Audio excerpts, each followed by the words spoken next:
You ever have that feeling where you're just absolutely sure about something? Like you got it all mapped out, you understand it completely, and then bam, reality just throws you a curveball. Oh, definitely. Or, sometimes you realize the biggest block isn't even out there. It's inside our own way of seeing things. Hmm. Maybe even just being plain stubborn. Yeah, that resistance to like really looking at new information, even when it's right in front of you. It's so human, isn't it? We get comfortable. We really do. And sometimes that comfort zone stops us from seeing something, crucial. Absolutely. And it's amazing how often really old writings tap right into these feelings. So today we're doing one of our deep dives into this really packed piece of text, Isaiah chapter 48. Yeah, our mission here is to kind of unpack the main messages, look at some surprising details, and just see what insights we can maybe pull out that still resonate, thousands of years on. Okay, let's jump right in. So the text kicks off by identifying who it's talking to. It says, O house of Jacob, people called by the name of Israel, coming from the line of Judah. hmm And it notes they do certain things. They take oaths in the name of the Lord and invoke the God of Israel. So right away, it's addressing folks who, outwardly seem connected. They use the right words, the right names. Exactly. They're performing the expected actions, invoking God, swearing oaths, ticking the boxes, you might say. They even call themselves citizens of the holy city. And claim they rely on the God of Israel. So on the surface, seems pretty solid, right? Like a faithful group. Looks that way. Heritage, language, claimed reliance, it all seems to be there, outwardly anyway. But then, almost immediately, the text hits you with this huge critique, a big but. It says they do all this invoking and relying. But not in truth or righteousness. Wow, okay. Yeah. So that's the core issue right there. Absolutely. It's this massive gap, isn't it, between the outside show, the identity they claim, and the inner reality, how they actually live. They say one thing, maybe look one way, but their actions, their hearts, they tell a different story. Precisely. And the language used to describe this internal state, this disconnect, Mm-hmm. it's really vivid. It starts by calling them stubborn. Straightforward enough, resistant, But then these metaphors, it says the sinews of your neck were iron. an iron neck. What a picture. Just completely stiff, right? Unbending. Exactly. You can't turn it, can't respond. It's such a physical way to describe that mental, maybe spiritual rigidity, a refusal to listen. And the forehead bronze. A bronze. Hard. Maybe suggesting no sense of shame, like unable to blush at doing wrong, a kind of hardness, a defiance. It's painting this picture of people who aren't just occasionally difficult, but like fundamentally rigid, And it doesn't stop there. It calls them treacherous. which implies disloyalty, maybe deceit. It could be. And then, really startlingly, it says they were called a rebel from birth. From birth. That's intense. Not just that they rebelled later, but it's like ingrained. Yeah, it suggests this deep characteristic, whether historically true of the group or just how they're perceived here. It's presented as fundamental. Yeah.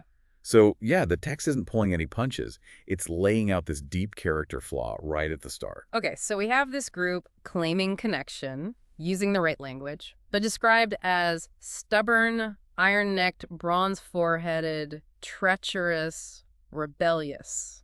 Quite the list. Given that, the text then shifts to explain why certain things happened. It talks about former things. What's the point there? It makes this really strong claim about divine foresight and control. The voice speaking says, I foretold the former things long ago. These past events.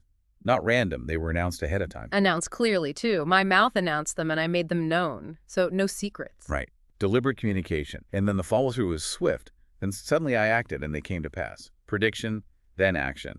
Exactly as foretold. Okay, but why tell them in advance? And this loops back to their character, right? That stubbornness. Exactly. The text is explicit. For I knew how stubborn you were. Therefore I told you these things long ago, so that you could not say, my idols did them.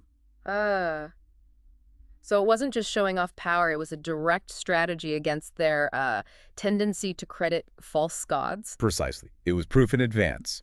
Because they were so stubborn, they'd likely attribute any good outcome or significant event to their idols. So this foretelling was a way to preemptively shut that down. To make it undeniable who is actually acting in history. Yes. It highlights a strategic reason behind the prophecy, tied directly to combating idolatry and demonstrating who's really in control. Okay, so that covers the former things. But then the text draws a contrast, introducing new things. Right. It says, from now on I will tell you of new things, of hidden things unknown to you.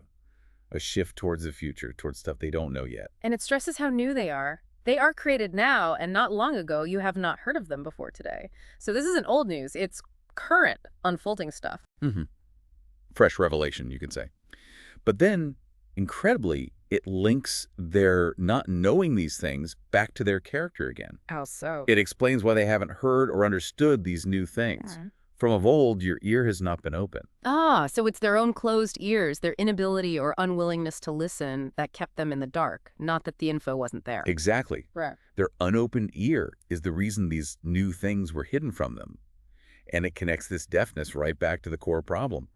Well, do I know how treacherous you are? You were called a rebel from birth. So their nature created this kind of spiritual deafness blocking understanding. That's the connection that text makes. Okay, so if they're this stubborn, treacherous, rebellious, deaf to what's happening, you'd expect consequences, right? Like serious ones. Why are they still even being addressed? That's a key question the text tackles. It says, yes, despite all this, wrath is being held back, delayed. And the reason? It's really striking.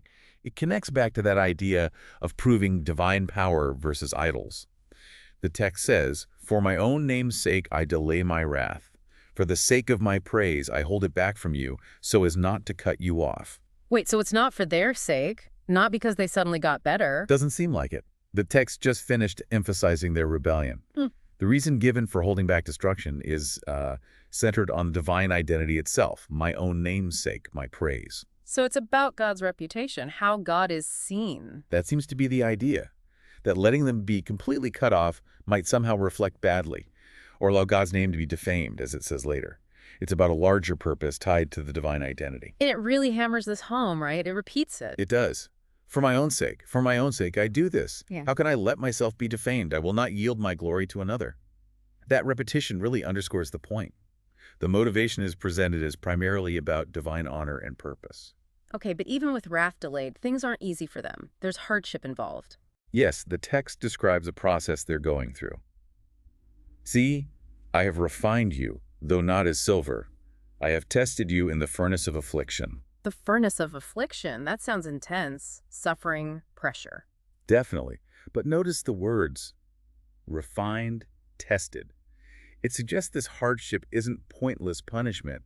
It's presented as having a purpose, like a crucible. Right, but what about that bit, though not as silver? What does that imply? That's interesting, isn't it? Refining silver gets rid of the impurities, makes it pure.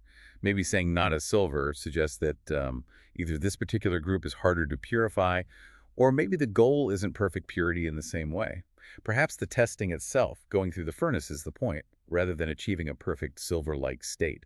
It's testing through a friction. So tough times are framed as part of this purposeful process, linked to God's bigger plan and reputation. That's how the text presents it. And right after explaining this, it shifts into this incredibly powerful declaration of divine identity. Yeah, the tone changes. Listen to me, O Jacob, Israel, whom I have called. I am he, I am the first, and I am the last. That's huge. First and last, claiming total authority, encompassing everything from beginning to end. Eternal, unique. And it backs this up with creation itself. My own hand laid the foundations of the earth. My right hand spread out the heavens. The most fundamental acts imaginable, establishing the speaker as the source, the architect of all reality. And it's ongoing control, too. When I summon them, they all stand up together. Like the whole universe just snaps to attention. Yeah, it conveys this immense absolute power. It sets the stage, establishes the speaker's cosmic credentials before circling back to challenge the idols again. Right, it throws down the gauntlet. Come together, all of you, and listen. Which of the idols has foretold these things? It's rhetorical, obviously. Yeah. Can any idol predict the future and make it happen like the speaker claims to? The implied answer is a clear no. It reinforces that unique ability as proof of authenticity. And then, as further proof, it gives a very specific contemporary prophecy. Yes, about the major power of their day. The Lord's chosen ally will carry out his purpose against Babylon. His arm will be against the Babylonians. Babylon, that's the empire that exiled them. So this is predicting the fall of their oppressors. Hugely relevant. Absolutely. And the text leaves no doubt about the outcome. No hedging. None. Even I have spoken. Yes, I have called. I will bring him, and he will succeed in his mission. It's decreed. The agent is chosen, called, and success is guaranteed. The text also emphasizes how these things are revealed, doesn't it? Something about not being secretive. Right. From the first announcement, I have not spoken in secret. At the time it happens, I am there. It contrasts this open declaration with maybe hidden or manipulative practices sometimes associated with other forms of divination. It's presented as transparent power, openly declared and actively executed. Okay, so identity established, power shown, future foretold. The text then swings back to the relationship with the people, offering guidance. And it uses these relational titles, your Redeemer, the Holy One of Israel. Redeemer points back to past rescue, like the Exodus. And Holy One signifies this special covenant bond. And this Redeemer, this Holy One, is the one who teaches you what is best for you, who directs you in the way you should go. So the guidance isn't arbitrary. It's presented as being for their ultimate good. The aim is their benefit. Which leads into that really heart-wrenching if only section. Yes. It paints this picture of what could have been. If only you had paid attention to my commands. Then what? Your peace would have been like a river, your righteousness like the waves of the sea. Peace like a river. Wow. Constant, deep, abundant, and righteousness like sea waves, vast, maybe undeniable, just profound well-being. And it would have meant security for the future too, right? Descendants like the sand, their name never cut off, immense blessing. Exactly. Fruitfulness, continuity, security. It shows this incredible potential linked to just listening, paying attention to the commands. But given everything said earlier about their character, it's clear this wasn't their reality. That contrast really drives home the cost of their stubbornness. It absolutely does. And this sets up the next logical step. A command based on the prophecy about Babylon. The call to action. Yes. Leave Babylon. Flee from the Babylonians. Given that Babylon's fall is coming, it's time to get out. Physically leave, or maybe metaphorically leave that whole system. Could be both, but the call is clear, and it's not supposed to be a quiet departure. No, they're told to shout it out.